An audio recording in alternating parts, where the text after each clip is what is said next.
Hey, ladies and gentlemen, here we are on another Wednesday evening. I'm Tommy, And I'm Joe. and this is ToJo Live. Welcome to ToJo Live.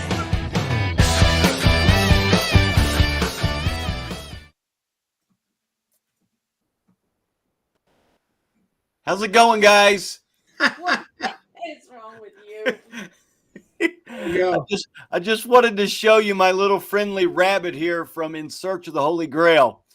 This is what my daughter bought for me when we went and saw Spamalot in the city a while back, which is a Broadway play based on In Search of the Holy Grail, Monty Python. If you've never seen the movie, you have no idea what we're talking about right now. But if you've seen the movie, you understand the rabbit. It bit me earlier, but it was but a scratch, so I'm good. Oh, yeah. Only a flesh wound. Only a flesh wound. Ay. All right, guys. Hey, we are here with another episode of ToJo Live, where we are discussing your questions about life, faith, and the church. We would love for you to come on screen and ask those questions, and we'll have those discussions with you. Or if you're more comfortable putting them up in the chat box, you can do that as well. I forgot to tell you, if you want to come on screen, you can copy and paste the link that will be in the chat box. I think it just went up. And so you could copy and paste that, and it'll be able to bring you to where we can bring you on screen and have that discussion with you. But as always, if you're more comfortable putting it in the chat box, you can always do that. And we're also any prayer requests or prayer of praises that we may have, you can put those up in the chat box, and we will address those as they come up as well. We do want to open up with a scripture verse, and this comes from Philippians chapter 4, verse 4. And it says, "Rejoice in the Lord always, and I will say it again, rejoice." You know, a unique thing about the book of Philippians is that Paul was under house arrest when he wrote this book. And yet, and it's a very short book. It's four chapters. It's not four verses. I almost said four verses. It's 4 chapters. Not quite that short, but it's still pretty short. In most Bibles, it's maybe 4 pages in that, maybe 5 if it's larger print. But in this short book, he mentions joy, or a form of the word joy, 17 times in this book. And 2 of them are right here in this one verse, where he says, "Rejoice in the Lord always, and I will say it again, rejoice." Guys, regardless of what's going on, we've got reason to rejoice. Now, that joy does not always produce this huge smile on our face, because we do have sorrowful times in life. But the presence of sorrow does not mean the absence of joy. We can still have that joy, because joy and happiness are different. We may lose happiness for a while, but that joy is something deeper, something more significant, and we don't lose it just because we're going through hard times or we're experiencing pain or sorrow. We still have that joy in the midst of that. Now, sometimes it shows itself in laughter and being ecstatic and all this, but not always. Sometimes it's somebody close to you has died, but yet you know they were a follower of Jesus. You're very sad, but there's still a sense of joy because you know where they are. That doesn't mean that you're going to walk around with a big smile and jumping up and down at their funeral, but it does mean in the midst of your sorrow, you have that joy that is taking place because of their faith in Jesus. And so I love that verse. I think it's a great verse. Here is a quote. Now, this is our ToJo episode that is closest to Mother's Day. Mother's Day is coming up this Sunday. And if I don't see you on Sunday, I'll go ahead and say it now. happy Mother's Day to all you mothers out there. Looks like we got Mary Ann and Vinny on here. We got Christine on here. Happy Mother's Day to both of you guys. Here's a quote for Barbara Johnson. Barbara Johnson's a Christian author, and she says this: motherhood, if it were going to be easy, it never would have started with something called labor. And there's probably a lot of truth to that. It's not an easy thing, and I think every mother will agree to that it's not easy. But I think most mothers would probably also agree that it is very rewarding. And as a person who was raised by a mother, let me just say that the world is better off because of mothers. I think it was Abraham Lincoln who said, everything that I am or ever hope to be is because of my mother. Mm. Napoleon said, strong nations are built by strong mothers because they raise strong sons. It's not exactly how it was quoted, but that's the gist of what he said. That great mothers raise great sons, which creates a great nation in that. And so it's a beautiful thing. How are you this evening, my friend? No, I'm doing great, Tommy. It's good to be here with you and Tammy once again. Love Wednesday nights. I love getting together here in the middle of the week. It really, it's exciting. It really is. And by the way, Karen just joined. So Karen, happy Mother's Day. We're going to be talking about Mother's Day. Absolutely. And brother, I love that Bible verse that you said, that you talked about in Philippians. You know, it's amazing when you think of Paul, that, you know, here's a man who is beaten, shipwrecked, stoned, under house arrest, in jail, and yet he's talking about rejoice and joy and happiness. And I mean, if he could do that in those hard times, I think the hard times that we experience, though they can be tough, kind of pale in comparison to what Paul's kind of gone through. So I take that as some good words of wisdom from Paul, like he always had for us. Absolutely. So, all right, what are our scores? Scores. Who needs a stinking score? We need the scores. All right. Krista Lawson. Oh my goodness. We need the scores. Oh my gosh. We need the scores. Give me the scores, Tammy. Give me the scores. Y'all need to pray for us. All right. Krista has 0. Laura, Angela, and Nora have got 1. Christine, Joan have 2.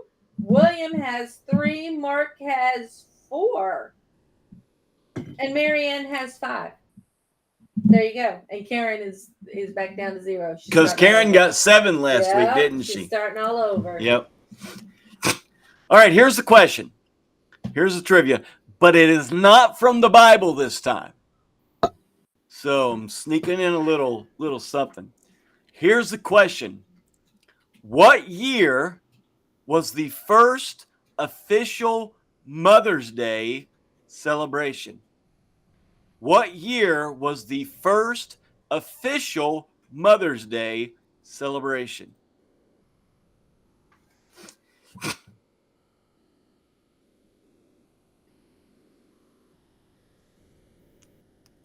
There it is. I wonder if the rabbit knows the answer. We don't call it Mother's Day in our family. We don't. We call it Mommy's Day. Tammy's always preferred that, so that's what we call it. I have. I like Mommy better. Mother is something you hear people on sitcoms when they get aggravated with their mom. They go, Mother! And I don't know. When I hear the word mother, that's what I think of. Well, my mother did this. And I don't know. I just don't like it. And it's also the first word of a really dirty phrase that you use. So that's the kind of Oh, my goodness. Wow. And so those are the things that pop in my head, and I'm like, I like mommy. Mommy's always used in a good way, right? So it's a good thing. All right, Marianne has 1914, and let me just say that technically that is not correct, but it's partially correct. Reason being, that is the first time that it was recognized by the government, and it became a government holiday in the sense that all government officials were to, and they even specifically said they were, I think it was like a white flower or something that they were supposed to have as a recognition for Mother's Day. It is not the first official Mother's Day, but it was the first governmental national. There you go, 1908. 1908 was the first official one. And there's a little bit of interesting history about this.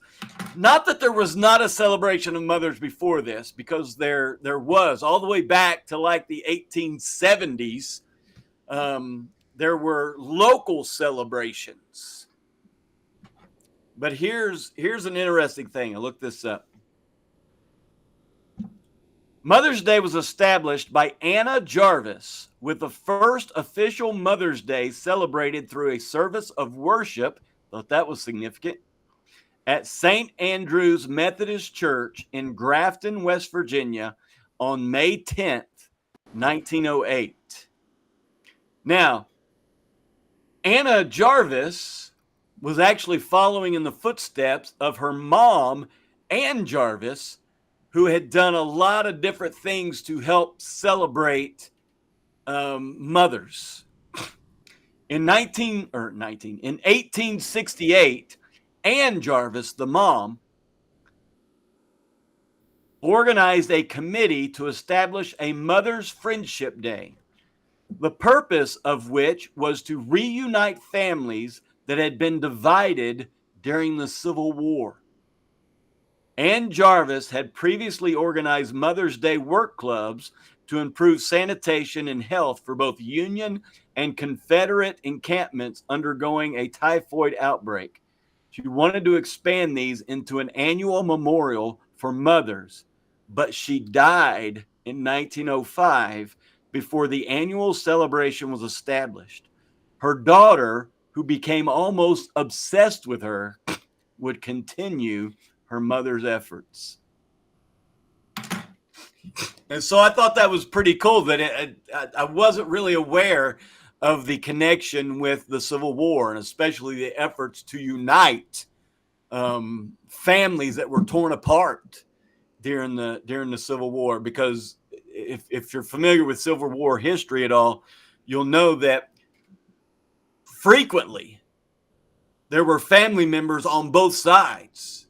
You'd have brothers fighting against each other, one fighting for the North, one fighting for the South. And it ripped not only the nation apart, it ripped individual families apart. And this was an effort to reunite those families as a celebration of Mother's Day. And oddly enough, Mother's Day has a way of bringing together siblings who fight the whole rest of the year. That's true. It has a way of bringing them together on that one day, still to this day. So that is funny. Did you say Pat Wallace is on here? Pat Wallace, Larry Mulholland. Oh, Larry, good to see you on here. Pat Wallace was the president of the Chamber of Commerce in Henry County, Kentucky, when I was there. And not the president, she was the director of the Henry County Chamber of Commerce. I was actually president for 2 years at Henry County with her while she was director.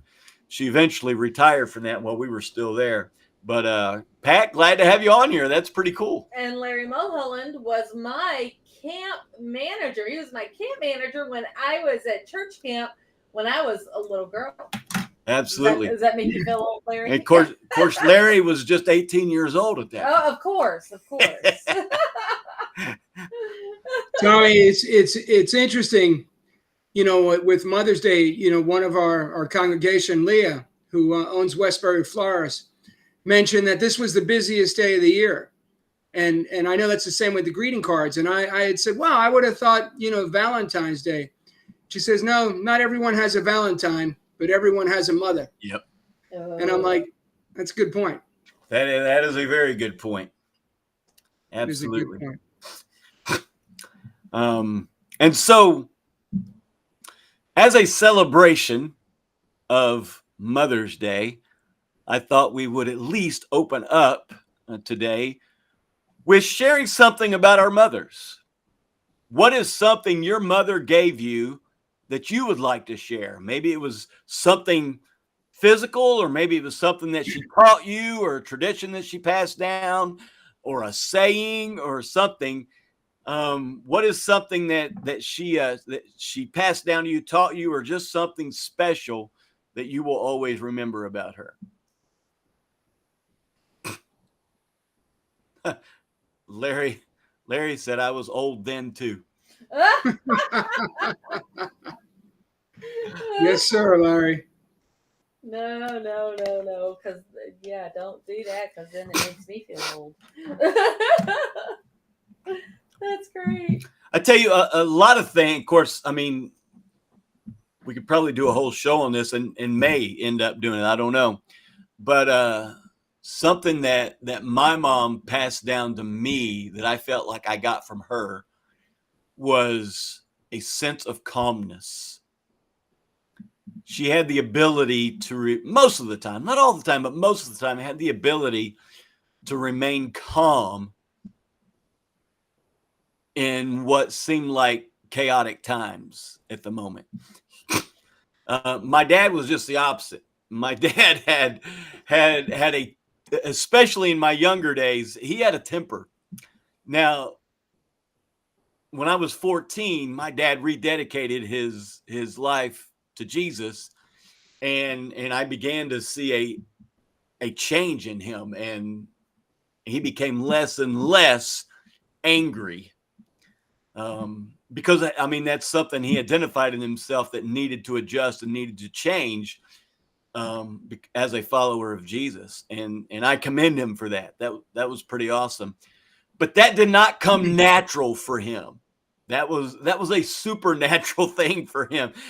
The Holy Spirit had to be involved to create that.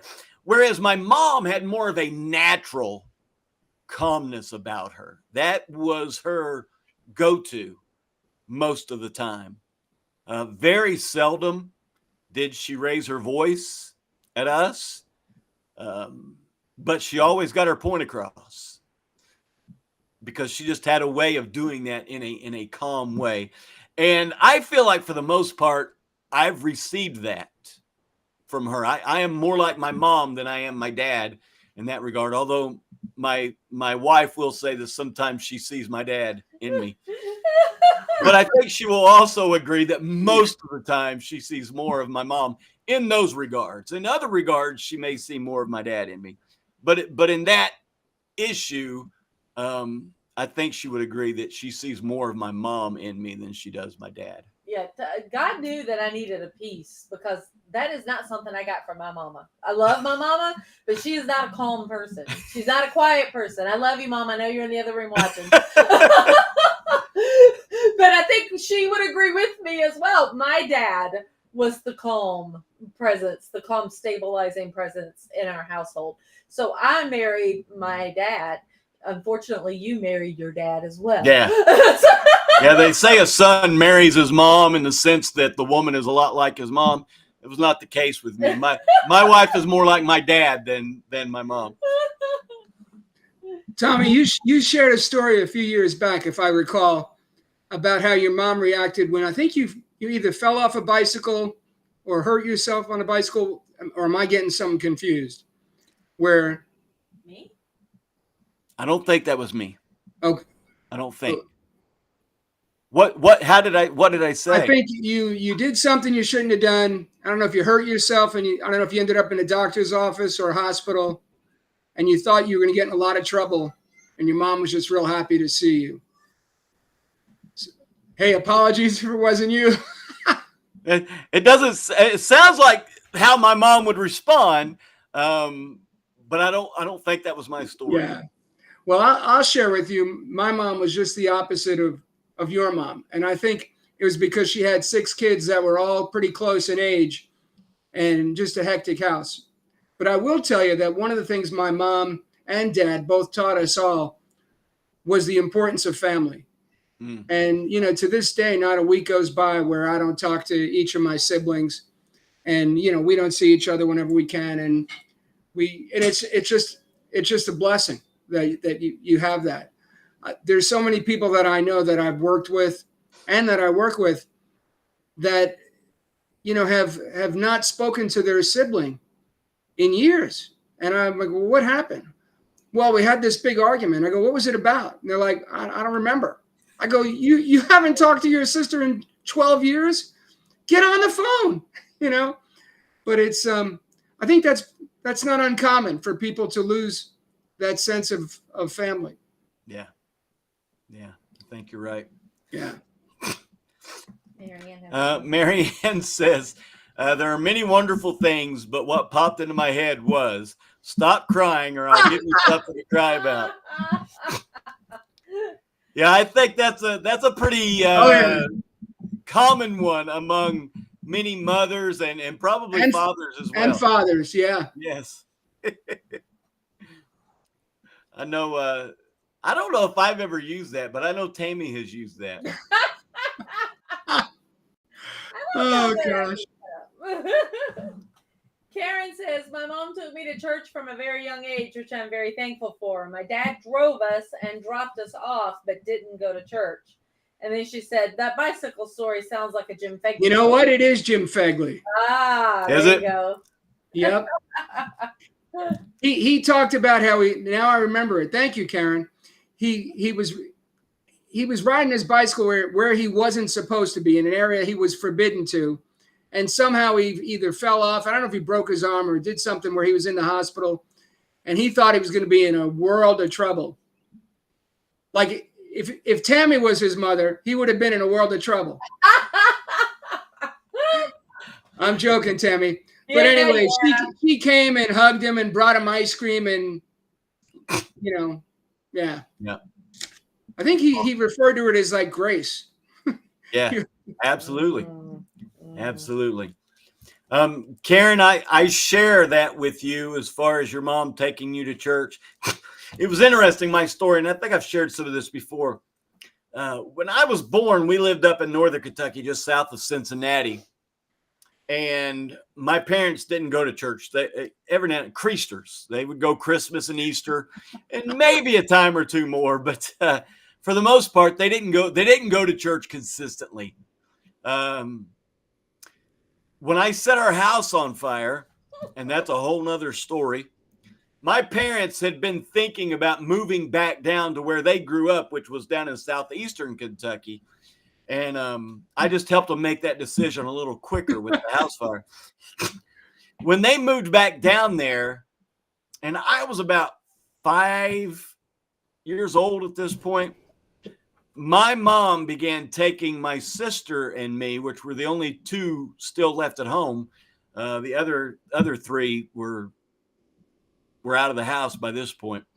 And she took my sister and me, my older sister, and she took us to the church that she had grown up in. And my grandparents still went to. Matter of fact, my papaw, that I called him on my mom's side, was an elder in that church. And so that is where my consistent church attendance began. Now, when we first moved back down there, my dad didn't go. It was just me, my sister, and my mom. And there were times that I distinctly remember her chasing me through the field. We lived in a field. It was, I guess you could call it a farm, although it wasn't commercially a farm. But we had like 16 acres. And my mom would chase me through the field sometimes to get me to go to church. I didn't want to go. And so she would chase me through the field and bring me into the car and take me to church. I'm thankful now that she took me. But at the time, I did not want to go. But that is where the foundation for my faith began. It was probably another 9 or 10 years before my dad starting attended church. And I'll tell you what caused my dad to start attending church is our church went through a church split. And I mean, it was divided right down the middle, and there was a lot of bickering and a lot of fighting and all this stuff going on. And out of support for my mom, my dad started going to church with us and sitting beside her to be an anchor, a strength for her during all this, because it hit her hard. My papa, as I said, was an elder of the church. The minister that left and started a new church had a lot of harsh things to say about and to my papa and the other elder. They had 2 elders at the time. He spoke pretty harshly to them. And of course, that had a very strong emotional effect on my mom. And so out of support for my mom and my papa and my granny, my dad started going to church, and he never stopped. He never stopped. And eventually he rededicated his life. He became very active in the church. He coached the high school boys basketball team. We had a church basketball team. He coached it. He coached the softball team. He eventually became a deacon. Then he became a treasurer of the church, and eventually became an elder of the church. And if my mom had not started taking us to church when we first moved back down to that area, there's a good chance my dad would have never rededicated his life, because it was because of her that he started going back. And so that Brother, just shows you the strength of a mom right there. Yeah. I was going to chime in. What's amazing as I hear that story is, here's something that is, really difficult and horrible, where a church is being divided. And yet out of that chaos, a man was saved. Yeah. That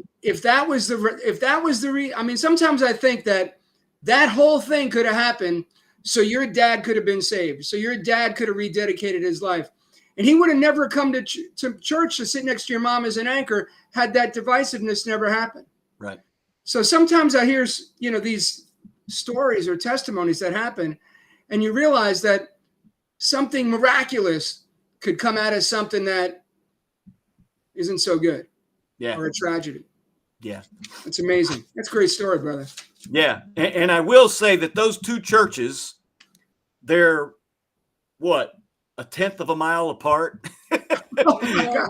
Real hard, Yeah, if you got a good arm, you could probably throw a rock and hit one from the other. And for a long time, for several years, there was a lot of animosity there, but eventually that began to kind of fade away, and there's actually good relations there now. Matter of fact, here's an interesting twist in that story. When I was in college, I got a part-time preaching ministry at the church that was the result of the split off of my home church. And so I don't know if that was like a final nail in that bridge for that. But that was kind of interesting the way that worked out, because Wow. and we began to do some things together, even like those 2 churches and another Christian church in that same town. We began to do things together. We would have Sunday evening meetings where we'd all meet together in one building. And several years before that, previous to that, that would have never happened with these 2 churches. They would have never come close to stepping into the doors of the other building. But God has a way of taking away the pride and bringing relationships back together. And he did that. And we've seen many results of that, even to this day. So all things work together for the good of those who love God and are called according to his purpose. Doesn't mean everything is good, but it can work toward the good if we love God and we're following his purpose for our lives. So I share the same sentiments with Karen. My mom and my dad took me to church, and that was an important part of our lives. We were very involved with the church, and that's a foundation for my faith. There were a lot of other people. My papa, which was my mom's dad, was an elder at Cool Springs Christian Church. Yep. And my uncles at one time or another have served as elders and deacons through that church. So it was very much a family church, very, very involved. And so that's one of the things that I'm most thankful for, that my mom passed down to me. And then the other thing is my mom is also a love of home and taking care of a home. And I love having a neat home. I want a peaceful home. And I take pride in decorating my home and making it simple and making it welcoming to other people. And my mom has always done that. Even in her apartment here at our house, she makes it welcoming for us to come in and visit. And so that's something that I feel like I've gotten from my mom. awesome. Also a love of cooking. I love to cook. There you go. So there you go. And you're very good at it. Thank you. And so is your mom. She is good. She's a good cook. Tammy, I share that with you guys as far as going to church every week. You know, I'm one of 6 kids, and all of us went to Catholic elementary school in Seacliff. We went to St. Boniface. And on every Sunday, not only did we get driven to church by my dad, who didn't go at all, not even on Christmas, but we had to get dressed up with I hated Sunday clothes because we used to call them like itchy clothes because they were starchy shirts and you have to put a tie and shoes on. And it wasn't like you didn't like being at church as a kid. It was more obligatory until you got to an age where you were like in the middle school age or something. But, you know, it's so different now how we go to church, where back then, you know, people had ties on and your shoes had to be polished. And that was something that was difficult. I can't believe I remember that part of, didn't mind being at church. And eventually I grew to love it. But I always hated having to wear a tie and new shoes. Each week. I tell you what, I would have traded you that tie and new shoes for pantyhose and pumps and a dress as an 8-year-old. Okay. That was the worst. I hated them. The tights, and they did not stay where they were put. And pumps, no 8-year-old should be having to wear dress shoes. No, that's not okay. I was in my 20s before I realized you didn't have to be uncomfortable to go to church. I thought it was a requirement. You had to get uncomfortable before you walked in the door. Even when we went to college, we had a dress code for chapel. We had to dress up. We had chapel 4 times a week. 2 of the evening chapels you had to dress up. And the 2 evening chapels, which was on Tuesday and Thursday, we had to dress up. We had to wear a tie and a coat, and ladies had to wear dresses. It's not that way now. No. But it was that way when we were there. It was so bad. And Tommy, I'll tell you and Tammy that before you guys came, when Jim was there, every week he wore a suit. And, you know, when I was associate, you know, I wore a suit every week too. Yeah. So when you guys came. Jim and I actually talked about that before I ever came up here. And we were talking about dress, and because I asked, you know, what do you wear? And he said he would wear a suit and tie when he preached, but then he said, but you wear whatever you're comfortable wearing. I love it. Yeah. Yep. Yeah, we were worried. You realize it was 5 years ago. I believe it was this week. 5 years ago this week. It's amazing that it's 5 years. Well, that became the day. And I tell you, I was, Tommy and Jim are very different. And I don't think there's anybody in the church that would disagree with that. It's just different style, different personality, very different, great in both your own ways, but just different. And sometimes congregations, when you have such a stark difference in personality come in, it can be rough. And so we weren't real sure that y'all even wanted us. And when we came in to visit, Tommy opened up his message with one of his signature jokes. It was one of the ones that he tells all the time. And we said, me and the kids and Tommy, before we went in, we said, you know what?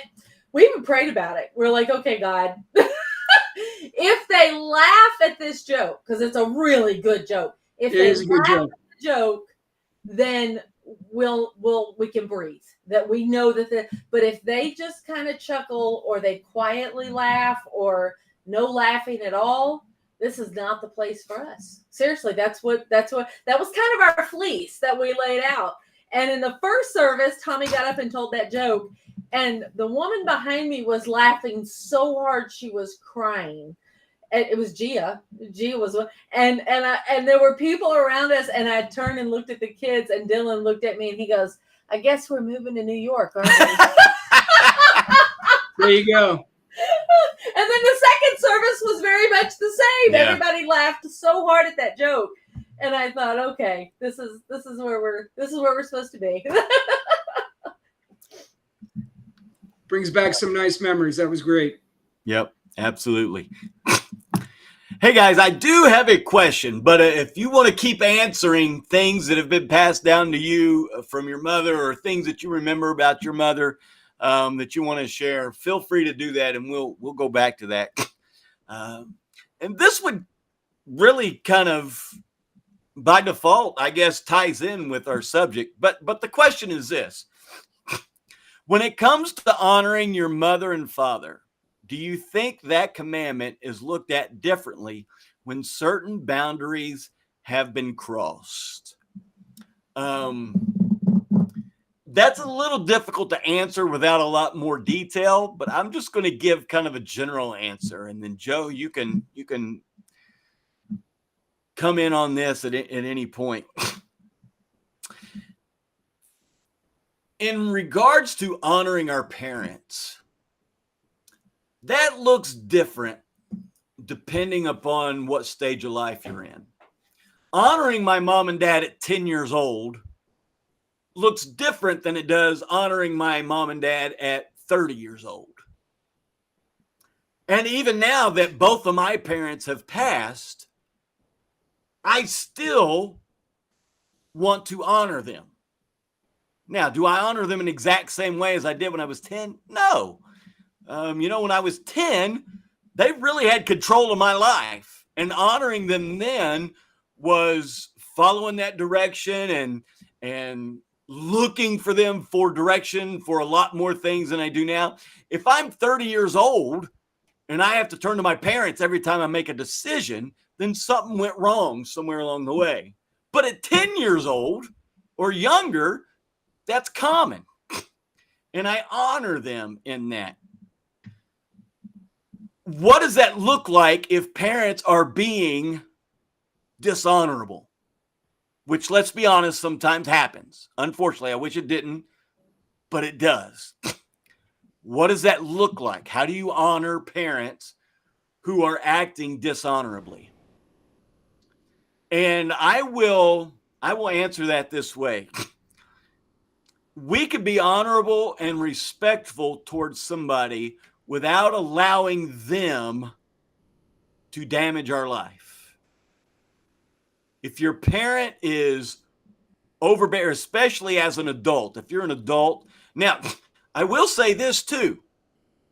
As an adult living in your parents' home, it's different than an adult that's living outside your parents' home. Okay? That the way you honor them is different in that.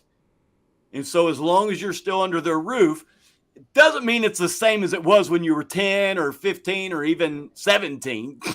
It does change, but it doesn't change as dramatically as it does when you move out of the home. You still honor them regardless.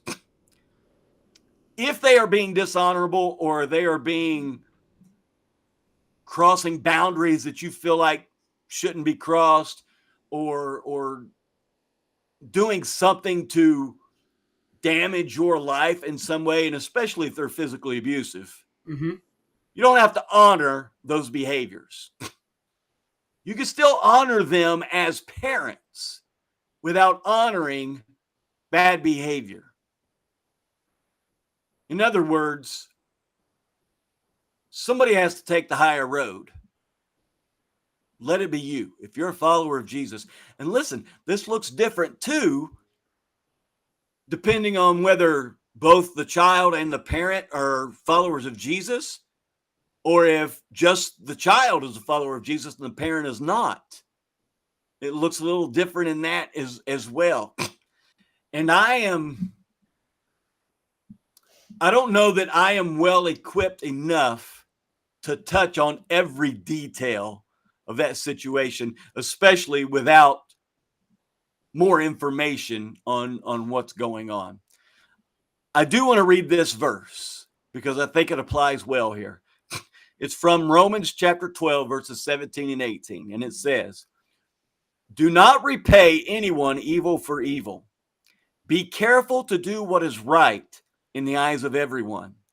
If it is possible, as far as it depends on you, live at peace with everyone." So regardless of what is happening, you don't have to honor certain behaviors. But do not repay evil for evil. Two dishonorables does not make honorable. Okay? Do not repay evil for evil. Do what you need to do to protect your boundaries. But don't think that fighting, whether it be verbally or whatever, is going to make things any better. It's not. Be careful to do what is right in the eyes of everyone. Now, is that always possible? Probably not, because there's sometimes that what is right in the eyes of God is going to be wrong in the eyes of someone who doesn't follow Jesus. And so you got to take that into consideration. But be careful to try to do what is right in the eyes of everyone. And if it is possible, as far as it depends on you, live at peace with everyone. Meaning, as far as it depends on you, live at peace with your parents. That is an honor shown toward them. That even if they are acting in a dishonorable way, that you do what you can do to create peace, as much peace as possible, as much as it depends on you in that relationship. And listen, as an adult child, that may mean getting a little firmer on what some of those boundaries are. And you may have to go through counseling to do this. And hopefully the child and the parent is willing to do that. If you're living at home as an adult, it may be an opportunity to honorably make that shift into moving out. Now, what do I mean by honorably? There's a difference between saying, you know what, I'm an adult. I've got my own job. I'm working full time. I can support myself. I think it's time. I love you. I know you love me. And there just comes a time in a relationship when you need to move out for a lot of reasons, but one of them is to protect the relationship. And so because of that, I feel it's time I need to do that. That's an honorable way of doing that. A dishonorable way would be, you know what? I don't like you and I'm leaving. That's a dishonorable way of moving out. And so you want to honor them, even if you disagree, and even if you have to at times, as an adult, I'm not talking as a minor here, but as an adult, to go against their wishes, still do it in an honorable way, as tough as that might be sometimes. So that's my 2 cents worth. Joe, do you have anything? No, I've got a few things to add. I mean, so over the years, you know, being a pastor, obviously people come to you when they have some challenges, and I've heard many things. And as a child, one of 6, I've seen many things as a child of a mom and dad as well. And some of the things that, you know, I've heard or seen has been, you know, abuse. And it's not only physical abuse, it could be verbal abuse, could be sexual abuse. And I've heard it all. And when people's lives become endangered, a child, I mean, you always can honor your mom and dad for bringing you into this life. But, I've seen occasions where people will allow that abuse to continue because they don't want to make waves. They want to keep the peace. And they could be damaging a loved one, and they are damaging loved ones for not intervening and trying to set those boundaries. Yeah. Or remove someone from that equation. So it's difficult. I mean, we're called to honor our mothers and fathers, and it seems like in my growing up as a child, we did that more than perhaps we do it today. Yeah. And I don't know why that is. I know you and Tammy have been blessed as mom and dad, the way you brought up your children. We've tried to do the same, and there are times when we, if we had to do it all over again, we might have done something different. But at the time, we did the best we can. And it seems that a lot of parents have kind of shifted the role from mom and dad to trying to be a friend of their child. There's a story when a mom was driving her daughter to school, and her daughter wanted to do something that wasn't right. And she said, "Oh, Mom, come on, let me do it. Everyone else lets me do it." And Mom's like, "No, I'm your mother." She goes, "I just want you to be my friend, not my mom." She goes, "No, I've got a higher cause, a higher calling than to be your friend." Yeah. Yep. And I see so many moms that they want to be friends with their daughters. That doesn't mean you can't have a loving relationship, but I think it's important that we set boundaries. I don't want to shift this from honoring mothers to mothers, setting boundaries for their children. But I think a lot of it goes hand in hand. Right. Yeah. Yeah, I agree. And I appreciate you mentioning like the physical and sexual abuse and even verbal abuse. Yeah, listen, I would agree with Joe. Get out of that situation. Especially if illegal stuff is going on, like physical and sexual abuse.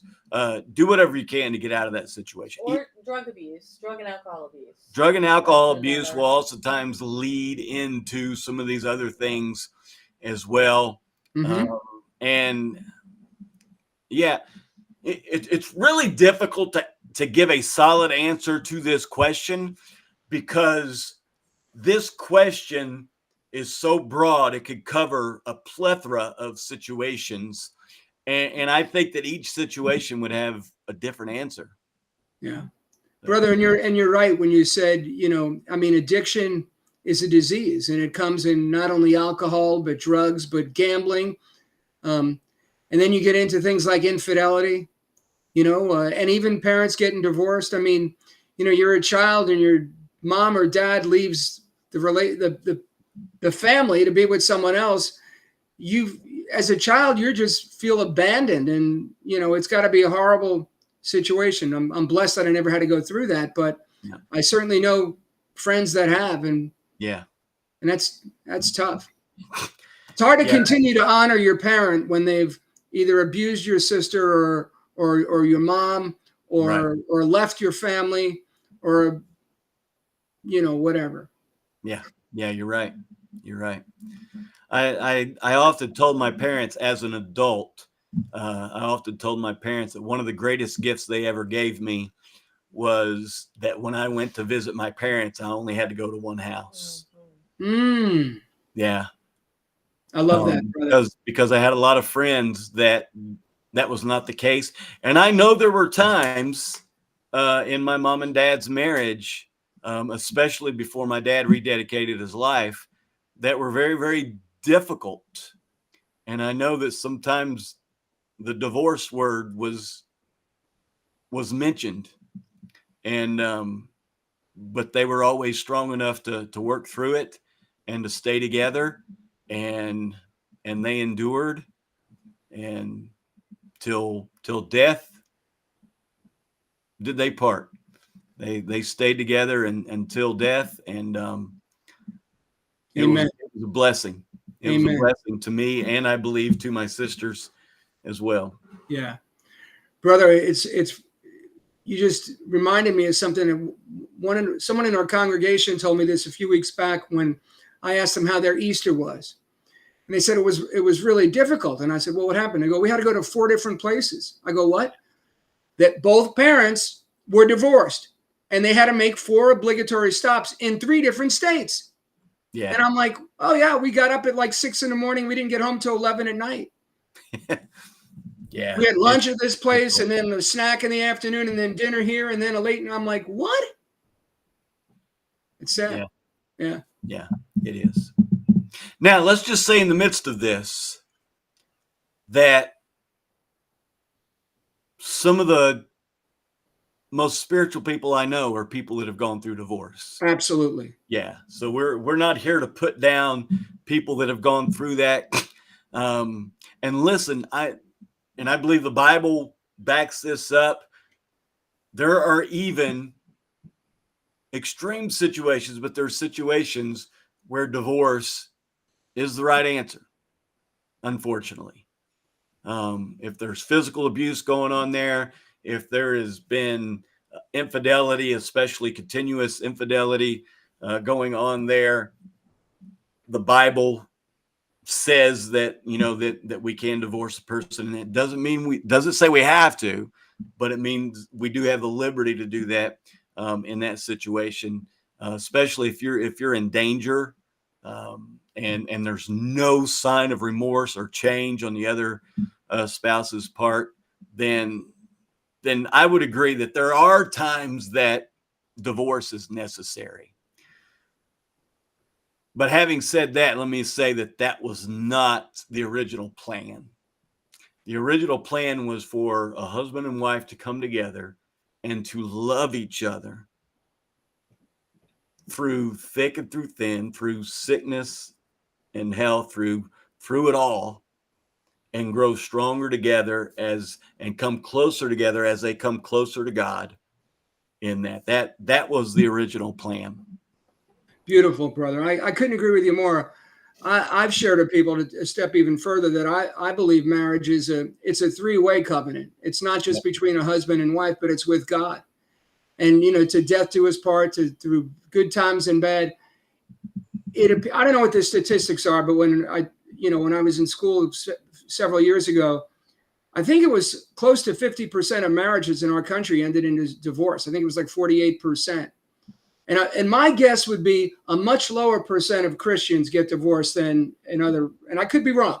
Maybe it's across the board, but it just seems, and you see this, I guess, in Hollywood and with stars and so forth, that marriage is something you do like dating. It's like an attraction. It's the next step. And you see people that have been married 2 and 3 times, and it's just absurd.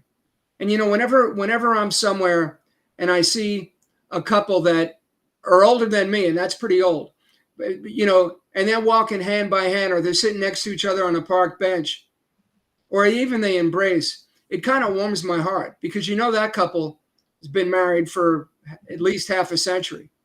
Yeah. That's what I pray exactly everyone could have in their marriage. It's interesting, those statistics, and yeah, I've heard the same thing, that somewhere around half of marriages end in divorce. I've also heard, and I'd have to look these up to know for sure, but I've also heard that within the church, they are a little lower, but not dramatically lower. Really? Okay. They're a little lower. However, couples who go to church together, who pray together, study the Bible together, and serve together, the rate of divorce is dramatically lower. Like, it seemed like I saw somewhere that it was less than 1%. Wow. Yeah. And so it goes to show you that living this Christian life is more than just going to church. That's great. It's definitely a positive step, but it's about giving your life to Christ and going all out in that. And when you do that as a couple, it solidifies that commitment not only to God, but also to each other as well. So, I love it. It's, pray together, stay together. pray together, stay together. There you go. All right. We have one more question. I don't know if we got time to answer it, but we'll start it and then we may pick it up next week. Here was the question. I do not feel different after my baptism. Does that mean it did not take? I am having doubts about God's existence and my beliefs. Just because you don't have a certain feeling doesn't mean it didn't take. What causes a baptism to take, in that sense, has to do with your heart and commitment before the baptism and your follow through after the baptism. See, baptism is just that first step. It's kind of like saying, I got married, I went through the wedding ceremony, but I don't feel any different. Did my wedding ceremony take? Well, it depends on what your commitment level was going into the ceremony and what you're doing as a result of that commitment after the ceremony. That's what they say is the proof in the pudding kind of thing. That's where the rubber meets the road, you might say. It is how you are living that out. Baptism doesn't change anything if you haven't been changed. If you haven't fully believed in God, repented of your sins and turned around, confessed your sins to God and his lordship in you, which means his leadership in you. And you're allowing the Holy Spirit to work in you and through you as you follow him. You're deeply committed to not only Jesus, but to his church and being involved. Again, it's not just attendance. We talked about that a minute ago. It's about getting plugged in, becoming a part of the body. I don't say my hand is a part of my body just because it's there. I say my hand is a part of the body because it is an active part of the body. It helps me to eat. It helps me to grab a bottle of water. If it just hung there, I wouldn't say, that it's not active. It's not an active part of the body. And so you want to do the follow through. It has to do with the commitment going in and the follow up of that commitment coming out of the baptism, just like with a wedding ceremony. It's the commitment going in and the follow up on the commitment coming out. If you don't have that commitment and the follow up of the commitment, that wedding ceremony didn't mean anything. It's the commitment going in and the follow-up of that commitment coming out that makes the difference. It's not necessarily a feeling that takes place in here. It's the results, the fruit that is produced in you coming out of that.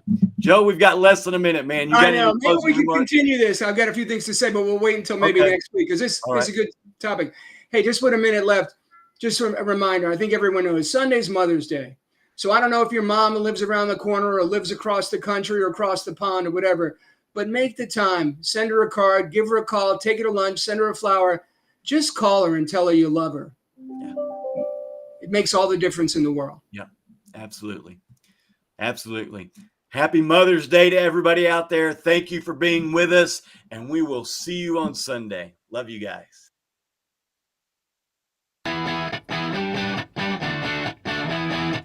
Thank you for joining.